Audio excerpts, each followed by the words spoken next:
Assalamualaikum warahmatullahi wabarakatuh. Sahabat hobi ngaji dimanapun Anda berada, mudah-mudahan Allah memberikan kesehatan untuk kita semua. Pertama, saya ingin mengucapkan banyak terima kasih kepada para sahabat hobi ngaji yang telah mendukung channel ini, telah ikut menonton, ikut mensubscribe, serta ikut memberikan komentar positif. Di antara beberapa sahabat hobi ngaji ada yang mengajukan pertanyaan-pertanyaan. Di antaranya adalah pertanyaan seputar mahar. Ada juga yang bertanya seputar wudhu, seputar puasa. Tapi untuk konten kali ini saya akan khusus menjawab pertanyaan-pertanyaan tentang masalah mahar. Untuk pertanyaan yang lain, insya Allah akan saya jawab pada video-video berikutnya. Pertanyaan pertama saya baca, yaitu dari Vivin Andika Aprilia. Dia bertanya, bagaimana jika dalam menikahi seorang wanita tidak ingin meminta mahar dalam pernikahan? Bolehkah dalam syariat tidak meminta mahar? Kemudian pertanyaan yang sama disampaikan oleh Halim Widodo. Jika seorang wanita tidak meminta mahar, bagaimana Ustadz? Kan mahar itu wajib atau harus? Saya jawab bahwa ulama sepakat mahar itu wajib diberikan oleh seorang suami binafsil akdi, sebab akad itu sendiri. Artinya sebab melakukan akad nikah, maka mahar itu menjadi wajib. Akan tetapi ulama itu mengatakan bahwa perempuan atau istri boleh membebaskan mahar. Misalnya suami sudah mengatakan saya akan memberikan mahar 1 juta, atau ketika akad dikatakan dengan mahar 1 juta dibayar tunai, tapi istri tidak menginginkannya, maka yang 1 juta wajib dibayarkan oleh suami kepada istrinya.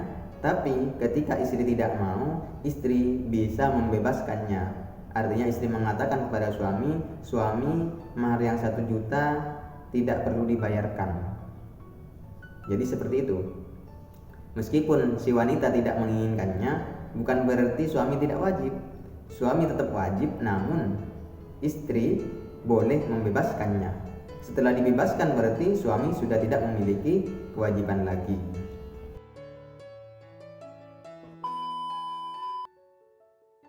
Kemudian pertanyaan kedua, bagaimana jika dengan wanita memperberat terhadap mahar?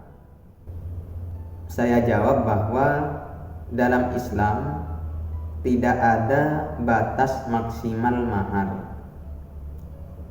Artinya wanita boleh meminta mahar berapapun. Tapi agar lebih bijak, maka seorang wanita itu harus memperhatikan keadaan ekonomi calon suaminya.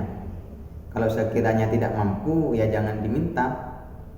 Mintalah mahar sesuai kemampuan suami. Dalam sebuah kisah diceritakan Sayyidina Umar pernah memberikan keputusan kepada rakyatnya bahwa mahar itu tidak boleh lebih dari 400 dirham. Kalau lebih dari 400 dirham, maka lebihnya harus diberikan kepada Baitul Mal. Keputusan Umar ini disanggah oleh seorang wanita pada waktu itu. Wanita itu mengatakan tidak ada batasan mahar dalam Islam. Ayat yang disampaikan oleh wanita itu adalah A'udzubillahi minasyaitonirrajim. Wa ataitum ihdahunna qintaran fala ta'khudhu minhu syai'a atakhudhunahu buhtanan wa itsman mubina. Jadi ayat itu menjadi dasar bahwa tidak ada batas maksimal mahar di dalam Islam. Atas usulan wanita itu, atas sanggahan wanita itu, akhirnya Umar membatalkan keputusannya.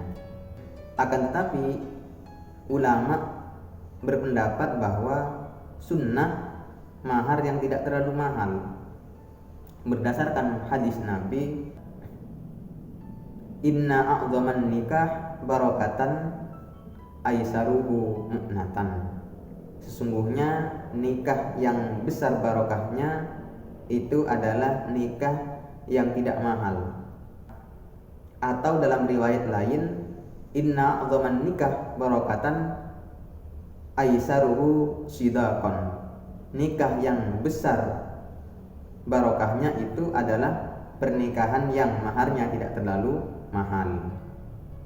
Jadi meminta mahar sebesar apapun itu boleh, tapi disunahkan jangan terlalu mahal. Menurut saya sesuaikan dengan kemampuan suami. Kalau memang suaminya kaya, mintalah sesuai dengan kekayaannya. Kalau suaminya tidak begitu mampu, sesuaikanlah dengan kemampuan suaminya. Kemudian pertanyaan selanjutnya dari Umrotul Hasanah. Dia bertanya, bolehkah seorang wanita meminta mahar dengan surah Ar-Rahman? Pada video sebelumnya saya sudah menjelaskan bahwa minimal mahar menurut mazhab Syafi'i itu adalah sesuatu yang berupa saman atau sesuatu yang berupa ujroh. Berupa saman artinya sesuatu yang bernilai atau sesuatu yang bisa dijadikan sebagai alat tukar di dalam transaksi jual beli. Berupa ujroh itu misalnya keahlian mengajari Al-Quran dijadikan sebagai mahar, karena di dalam mengajari Quran itu ada ujroh.